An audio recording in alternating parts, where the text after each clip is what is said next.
Prions. Seigneur, toi qui fais passer nos ténèbres à la lumière, puissent ces mots de ma bouche et ces méditations de mon cœur nous faire croître en sagesse et en confiance. Amen. Laisse-la observer cet usage en vue du jour de mon ensevelissement, nous dit Jésus.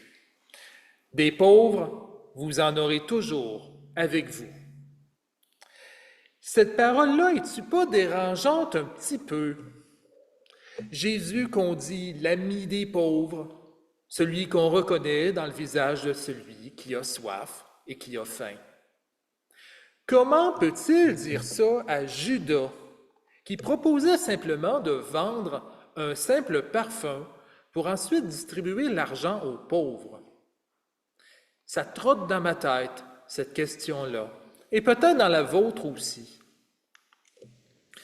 Pour certains qui œuvrent tous les jours pour répondre aux besoins des personnes indigentes, la réponse de Jésus à Judas Iscariote peut se faire sentir un peu comme un coup de poing dans les côtes. Des pauvres, vous en aurez toujours. Dur constat pour ceux qui, comme moi, aspirent à un monde autre. En tout cas, moi, je serais porté à prendre la défense de Judas. Bien honnêtement, j'aurais envie de dire, Jésus, sérieusement, que vaut un parfum pour toi, alors que sa vente pourrait nourrir nombre de personnes dans le besoin? Je vous avoue que sur le coup, ça blesse un peu mon altruisme. Et c'est sans compter que l'intervention de Jésus s'emboîte dans l'étonnant discours de Dame Sagesse quant aux réalités de notre monde. Le riche et l'indigent, nous dit-elle, ont tous deux été faits, et je cite, par Dieu. Et oui, des riches et des pauvres, on en a, et semble-t-il qu'on va toujours en avoir. C'est notre réalité, et à mon sens, dans la logique du Premier Testament, ça fait partie du grand ordre des choses. La tentation d'envoyer promener nos deux interlocuteurs est peut-être forte, mais détendons-nous un instant, ne montons pas aux barricades avant d'avoir un peu réfléchi et fait la part des choses. Si l'importance de traiter les pauvres avec dignité et d'être généreux envers ceux qui sont dans le besoin et qui demande à quelque part le partage de nos ressources, bien sûr, ça fait partie de l'éthique chrétienne et des recommandations de Dame Sagesse, tiens. Mais la remarque de Jésus a de quoi quand même nous questionner. Se trouverait-il là une sagesse insoupçonnée? Réfléchissons un instant. Par ce refus de vendre le parfum de Marie de Magdala, cette distance qu'il prend avec l'impératif des bonnes œuvres, une réflexion s'entame tout d'abord par rapport aux intentions de Judas. Et là, je ne parle pas nécessairement du jugement très sévère de l'auteur envers lui, mais de quelque chose qui est peut-être pas mal plus profond et qui pourrait nous concerner. Je parle ici plus spécifiquement d'une possible prétention à croire que les bonnes œuvres peuvent accomplir des changements d'envergure quant à des problèmes fondamentaux. Certes, poser une bonne action peut soulager notre prochain. Ça fait partie de notre ADN moral comme chrétien. Toutefois, quand on y pense bien, une bonne œuvre, ça n'enlève pas certains problèmes inhérents à nos systèmes fêlés, ainsi que les iniquités qui surgissent des cracks de notre monde qui est fracturé. Tout comme Judas, qui préférerait que le parfum de Marie soit vendu, afin d'offrir l'argent aux pauvres. Nous aussi, on serait peut-être portés à sauter sur les moyens rapides pour arriver à nos objectifs. Des objectifs qui, cela dit, peuvent parfois être complètement disproportionnés par rapport aux gestes qu'il nous est possible de poser. Si on continue avec le sujet de la pauvreté, je pourrais vous donner un exemple de discours qui est peut-être un peu stéréotypé et naïf, mais qui peut peut-être nous parler, j'en sais rien. Alors je me lance. On pourrait s'écrier comme société, et curieusement, je pense qu'on a déjà entendu ce genre de discours-là dans le passé. S'il y a encore de la pauvreté au Québec, c'est qu'on ne brasse pas assez fort, puis que les riches ne donnent pas assez. Il faut augmenter les taxes pour les millionnaires et, avec des poches bien remplies de fric, on va éliminer la pauvreté. Aussi simple que ça.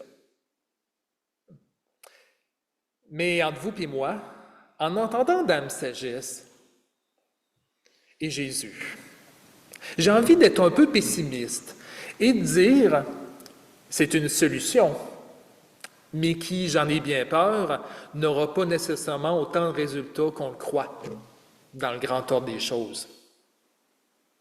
La pauvreté, c'est beaucoup plus qu'une histoire d'argent. Et malheureusement, dans un autre ordre, on est aussi tenté par la même approche pour répondre à nos problèmes en Église. Si vous avez lu l'infolette de mardi, je me suis permis une petite phrase qui m'est restée en tête tout au long de la semaine. Humblement, je vais me citer moi-même quant aux angoisses qui peuvent nous traverser comme communauté et comme Église avec un grand « et ». C'est plus fort que nous, on dirait, de ramer pour avoir le dernier mot. Ce désir de décider, de choisir la destinée du monde est intimement lié à cette idée en nous qu'il puisse se trouver une chute à l'autre bout de la rivière. On n'est pas sans savoir que l'Église unie du Canada recherche la croissance. Et pour répondre à cet objectif-là, tout à fait légitime, on est porté à créer toutes sortes de plans stratégiques avec des moyens plus ou moins complexes pour revigorer le nombre de participants dans nos bancs et générer ces ressources si précieuses et qui font la différence entre vivre et mourir. Il n'est peut-être pas question ici de lutte contre la pauvreté, mais de moyens dont on a connu les limites au cours de notre histoire. Nos angoisses, notre hâte à régler les choses une bonne fois pour toutes risquent de nous voiler les yeux sur l'essentiel et nous faire trébucher. Ces deux exemples-là, la pauvreté et la croissance de l'Église, servent à démontrer une tentation qui peut être la nôtre, celle de tomber dans cette prétention à croire que nos œuvres peuvent régler tous nos problèmes. Des problèmes, cela dit, profondément enracinés dans notre monde et qui furent soulevés à quelque part par Jésus et Dame Sagesse, et ce, à leur manière propre. Des pauvres, nous en aurons toujours, et le cœur du message de l'Évangile ne peut pas faire l'affaire de tout le monde. Ce n'est pas en vendant un parfum ou en faisant des acrobaties pour attirer des gens en Église qu'on peut enrayer la pauvreté ni guérir le cœur blessé de l'humanité. Pas surprenant dans le deuxième cas, si la tradition chrétienne parle de la foi comme d'un don et non pas quelque chose qu'on obtient. Si ça peut sembler un petit peu pessimiste, ce que j'amène comme propos, rappelons-nous qu'on a bel et bien une influence sur notre entourage. Je ne dis pas le contraire. On est libre de faire des choix qui ont des incidences tout autour de nous. Et c'est chose fort heureuse. Toutefois, il ne faut pas non plus oublier ce que nous sommes et dans quel monde on vit. Une éthique proprement chrétienne nous porte à prendre soin du malheureux.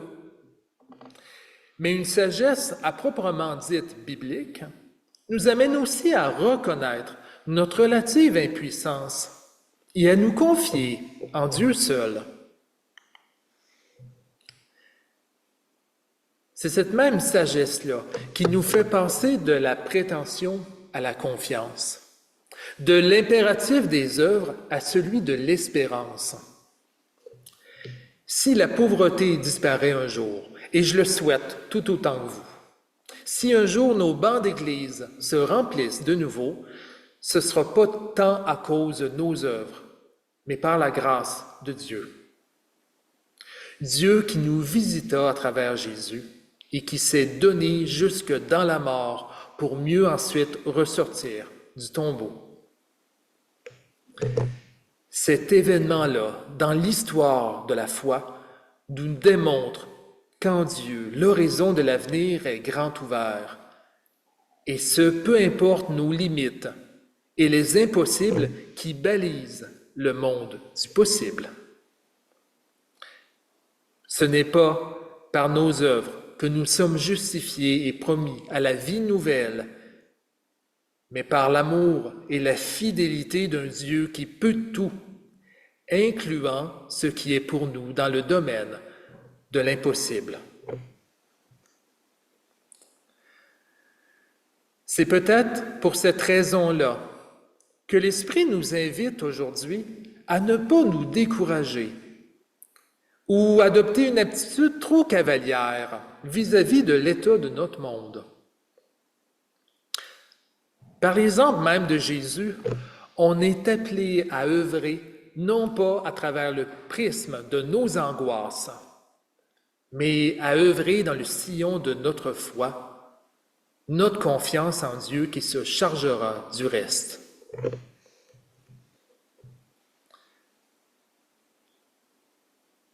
Que le Seigneur nous accompagne dans nos discernements et les œuvres que nous entamons. Il est bien d'œuvrer, il est bien de prier, il est bien d'essayer de faire une différence. Nos œuvres sont bonnes, mais ce sont des œuvres, soit dit en passant, dont on ne goûtera pas nécessairement aux fruits de notre vivant, mais qui valent quand même la peine d'être mises en chantier avec confiance et espérance. Amen.